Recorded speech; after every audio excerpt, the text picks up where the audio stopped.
भारत के आईन सभा यानी कि भारत की लोकसभा में मंडे को इंट्रोड्यूस किया गया एक बहुत इंपॉर्टेंट बिल जो कि ट्यूसडे को पास हो गया। जी हाँ, मैं बात कर रही हूँ public examination prevention of unfair means bill की 2024 का, जो कि पब्लिक एग्जामिनेशन में चीटिंग और फ्रॉड को रोकने के लिए बनाया गया है।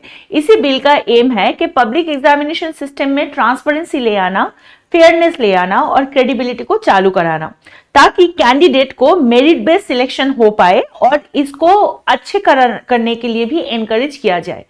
तो आज हम इस बिल के की फीचर्स क्या है, इसके बेनिफिट्स क्या है और इसके क्या चैलेंजेस है, इसके बारे में हम बात करेंगे। तो इस क्लास को आगे बढ़ाने से पहले मैं आपको जरूर बताऊंगी, वेलकम टू मलुका आईएएस की यूट्यूब चैनल। और हमारे 2025 की जो जीएस फाउंडेशन बैच है वो लॉन्च हो चुका है और अभी की तक भी अगर आप इसमें एनरोल करेंगे तो 30% ऑफर भी आपको इसमें मिलने वाला है, डिस्काउंट रेट मिलने वाला है। इसी जो क्लास है इसके अंदर आपके एनसीईआरटी कोर्स से लेकर मतलब आप प्रीलिम्स की बेसिक जगह से लेकर एडवांस तक की पढ़ाई कर सकते हैं। यहाँ पे 1-to-1 मेंटरशिप का भी एक ऑप्शन रहेगा और इंटरव्यू में आपको गाइडेंस देने वाले हैं यूपीएससी के नामचीन बोर्ड मेंबर्स जो एक्स बोर्ड मेंबर रह चुके हैं, फॉर्मर बोर्ड मेंबर रह चुके हैं। तो देरी किस बात की, ज्यादा से ज्यादा टाइम वेस्ट करना आपके लिए बहुत ज्यादा प्रॉब्लमेटिक ही होगा, इसलिए टाइम वेस्ट ना करके इस नंबर पे कॉल कर लीजिए और जान लीजिए इस बैच के बारे में। और इसके साथ मलुका आईएएस की जो मैगजीन है इसको भी आप अवेल कर सकते हो। इस मंथली मैगजीन आपको हार्ड कॉपी या सॉफ्ट कॉपी में भी मिल जाएंगे और भारत के किसी भी कोने में आप बैठे हो तो आपको घर बैठे ये अपॉर्चुनिटी मिल सकता है। इस बुक को आप अपने घर पे ला सकते हो अगर आप इस नंबर पे कॉल कर सकते हो। तो अगर कॉल करोगे तो आपको ये इसका चार्जेस डिटेल सब कुछ बताया जाएगा। और एक चीज जरूर बताऊंगी, इस वीडियो को लास्ट तक आखिर तक जरूर देखिएगा क्योंकि ये वीडियो आपके लिए बहुत ही इंपॉर्टेंट होने वाला है आपके अपकमिंग एग्जामिनेशन की प्रिपरेशन के लिए। और अगर वीडियो के रिलेटेड कोई भी कमेंट है तो जरूर बताइएगा, I will wait for your आपके कमेंट हमारे लिए बहुत ही इंपॉर्टेंट है। और हाँ, वीडियो को लाइक जरूर कर दीजिएगा क्योंकि आपके लाइक हमें बहुत ज्यादा बूस्ट अप करते हैं, हमारी एनर्जी को बूस्ट अप करते हैं ताकि हम आपके लिए बेहतर से बेहतर वीडियो लेके आ सके।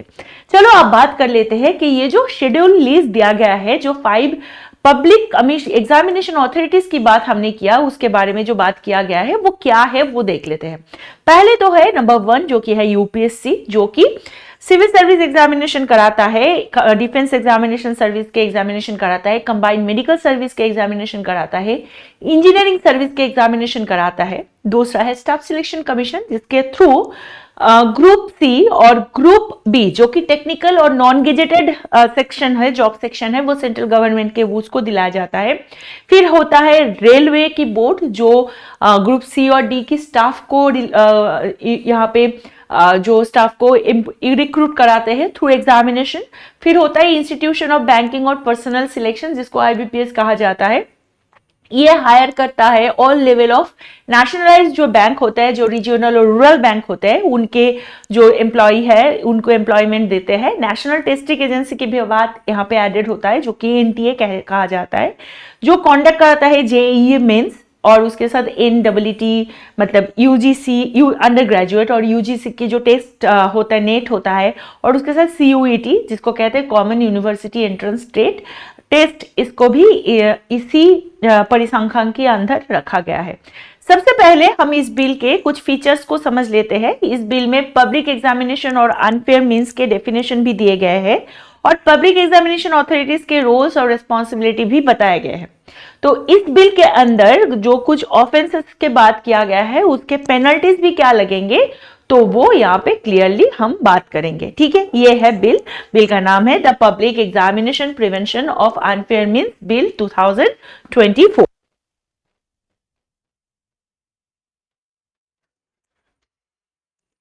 अभी तक की अगर बात किया जाए तो अभी भी हम इसको बिल ही बुला रहे हैं क्योंकि जब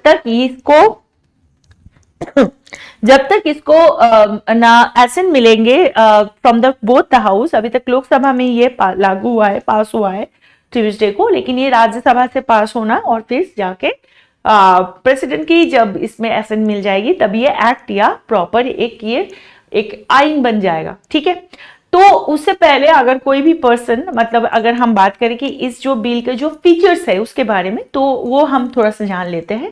पहली बात तो ये है कि कोई भी लोग अगर क्वेश्चन पेपर या आंसर की को लीक कराता है, जो कि लास्ट 1 साल के अंदर हम देखे हैं कम से कम 15 एग्जामिनेशन में हुआ है सेंटर के हिसाब से, और बाकी होल मतलब India wise more than 15 examination ऐसा हुआ है जिसमें आंसर की को लीक कराया गया है। उसमें कुछ भी करके उसको कल्यूट करने से अगर कोई करता है आगे जाके, तो उसको 3 साल से 7 साल की जेल दिया जाएगा और 5 लाख से 25 लाख तक की फाइन हो सकता है। सेकंड जो फीचर्स इसके अंदर दिया गया है कि वो है क्वेश्चन पेपर या जो ओएमआर शीट होता है। आपको पता है ओएमआर शीट क्या होता है? ओएमआर शीट मतलब जिसमें आप आंसर को कोड करते हो। अब जब यूपीसी के पेपर देते जाओगे तो आप जो आंसर जहां पे कोड करोगे वो उसको ओएमआर शीट कहते हैं। तो उस ओएमआर शीट को अनऑथोराइज तरीके से एक्सेस या प्रोसेस करने के अगर कोई करता है तो उसको 2 साल से लेकर 5 साल तक की जेल होगा और 2 लाख से लेकर 10 लाख तक का फाइन हो सकता है। दूसरा और एक प्रोविजन रखा गया है, दूसरा नहीं ये तीसरा प्रोविजन है, जिसमें बताया गया है कि आंसर शीट या ओएमआर शीट को अगर टेम्पर करा जाता है तो उसको भी 3 साल से लेकर 10 साल तक की जेल हो सकता है, 10 से लेकर 50 लाख तक की जुर्माना हो सकता है। इन सम केस दोनों ही लगाया जाएगा। अगर कोई भी पर्सन पब्लिक एग्जामिनेशन में किसी कैंडिडेट को सोल्यूशन प्रोवाइड करता है या उसकी मदद करता है तो उसको भी 1 साल से लेकर 3 साल तक की जेल और 5 से लेकर मतलब 1 लाख से लेकर 5 लाख की जुर्माना हो सकता है।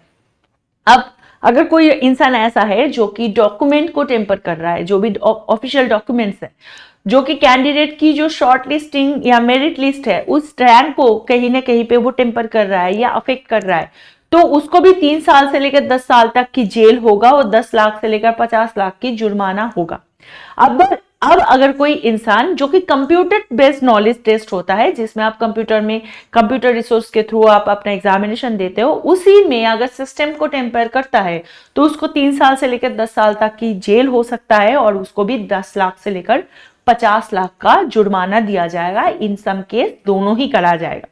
और इन सभी में से और एक बहुत ही महत्वपूर्ण ये इंफॉर्मेशन है कि कोई भी इंसान अगर फेक वेबसाइट क्रिएट कर रहा है या फेक एग्जामिनेशन कंडक्ट करा रहा है या फेक एडमिट कार्ड बना रहा है या ऑफर लेटर इशू कर रहा है, इन दिस केस उसको 5 साल से 15 साल तक की जेल होगा और 25 लाख से लेकर 1 करोड़ तक की फाइन हो सकता है। अब इस बिल में पब्लिक एग्जामिनेशन अथॉरिटीज को भी कुछ ड्यूटीज और पावर दिया रखा है, मतलब जो एग्जामिनेशन कंडक्ट करा रहे हैं उनको भी कुछ पावर दिया गया है। उसमें क्या क्या दिया गया है उसको अगर हम देखें तो एग्जामिनेशन सेंटर को चूज करना, वहां पे कौन इन्विजिलेटर्स रहेंगे, कौन एवेल्यूटर्स होंगे, उनको अपॉइंट करना, उनकी परफॉर्मेंस को मॉनिटर करना, ये काम होगा पब्लिक एग्जामिनेशन अथॉरिटीज की। जो 5 पब्लिक एग्जामिनेशन अथॉरिटीज के बारे में आपको वीडियो के पहले ही मैंने बता दिया। पब्लिक एग्जामिनेशन अथॉरिटीज को एग्जामिनेशन प्रोसेस को सिक्योर और कॉन्फिडेंशियल रखना ही है और क्वेश्चन पेपर, आंसर की, आंसर शीट, ये जो है इसको सेफगार्ड करना है कि ये पहले भी था कि ये कभी भी आउट बस ना हो जाए, ये कहीं से लीक ना हो जाए, इस पे ध्यान रखना है। और इसका पूरा दायित्व किसको लेना है? पब्लिक एग्जामिनेशन अथॉरिटीज को। और इनको यह भी बताया गया है कि अनफेयर मीन्स का यूज करने पर जो पर्सन को आइडेंटिफाई करना है, अगर कोई ये अनफेयर मीन्स यूज करता है तो कौन कर रहा है उसी इंसान को आइडेंटिफाई करना है और उनके खिलाफ एक्शन भी लेना है। पब्लिक जो एग्जामिनेशन अथॉरिटीज है उसको एग्जामिनेशन ओरिएंटेड जो एग्जामिनेशन रिलेटेड कंप्लेन है उनको रिसीव भी करना है और उन्हें रीएड्रेस भी करना है, फिर जाके इसको आगे प्रोसेस करना है। और पब्लिक अथॉरिटीज जो है उसको एग्जामिनेशन रिलेटेड जो डेटा है उसको मेंटेन करना है और उसको शेयर करना है जो भी जरूरी है, जैसे भी जरूरी है।